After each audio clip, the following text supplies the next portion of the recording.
Welcome to Hitman Boxing. Make sure you hit that like and subscribe button. So yesterday I read an article on Boxing Scene. It was with regard to Luis Ortiz. And Luis Ortiz basically said that he'd fight Deontay Wilder on February 25th. Now, the reason why he was calling out Deontay Wilder was because Deontay Wilder's most recent opponent, I can't pronounce his last name, not finna try. That guy tested positive for a banned substance. So the fight with him was off, but Deontay Wilder was still planning on coming back to the ring on February 25th. You know, the opponent to be determined, obviously. So Luis Ortiz throws his hat in the mix and he's like, hey, I'll fight you on February 25th. It's nothing. So now I'm reading another article on Boxing Scene where Lou DiBella basically says that they have no interest in fighting Luis Ortiz because Luis Ortiz has already failed a drug test in the past. So I did some digging. I do recall him failing a drug test in the past. It was back in 2014 when he beat Latif Coyote. His pre-fight urine sample tested positive for steroids. So that's basically what happened with Luis Ortiz. Now, this was back in 2014, correct me if I'm wrong. So that was 3 years ago. I haven't heard anything about him testing positive for anything, recently, obviously. So I want to get into, Lou DiBella's statement. He said, we eliminated anybody from consideration who has a history of PEDs.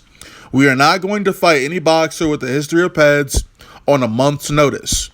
That was Lou DiBella's statement. Now I'm wondering if his statement really just means, hey, we're not going to fight you because you have in the past, you have in fact tested positive for a banned substance, for PEDs. But what if this wasn't a month's notice? What if he was your mandatory? Would you still take the fight? I mean, personally, I'm one of those dudes that I wanted Deontay Wilder to fight Alexander Povetkin.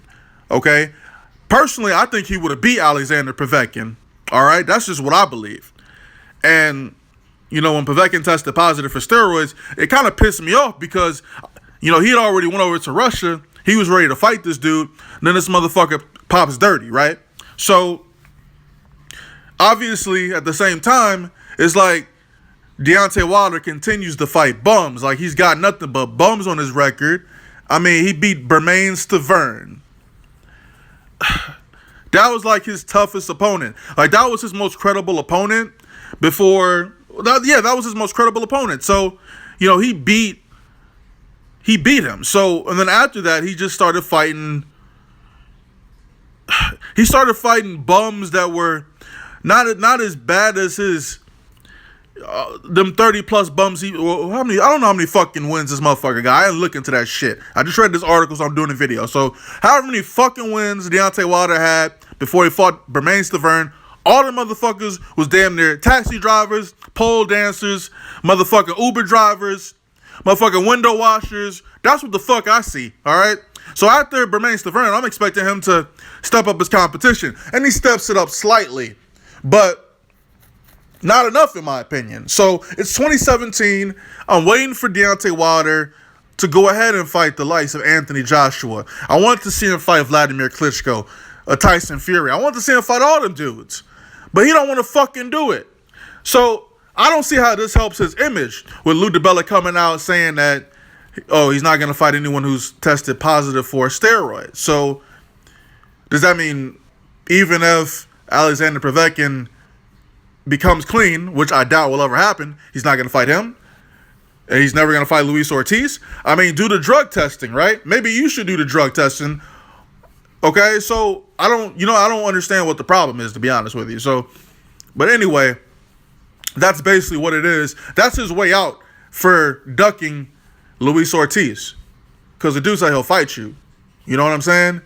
But hey, I mean, it's under a month's notice, I guess. I guess you could get a motherfucker some leeway, but you're gonna fight somebody else though. I mean, you at the end of the day, if you're not postponing the fight, it's a problem. So It's ridiculous, man. It's a fucking ridiculous situation, and this does not help Deontay Wilder's image at all. In my opinion, it doesn't help his his view in the public's eyes at all. So, hey, I'm just gonna keep watching this shit, man. Who's ranked number 10 by the WBC? I can't think of the dude's name. I guess that's who he's gonna fight next. Gerald Washington. I don't know who the fuck. I don't know. So. This shit's just so fucking frustrating. I wanted to make a video on it and just, get this frustration out. But hey, it is what it is, man. So let me know what y'all think about Lou DiBella's statement regarding Luis Ortiz call out of Deontay Wilder. Hitman Boxing. I'm out.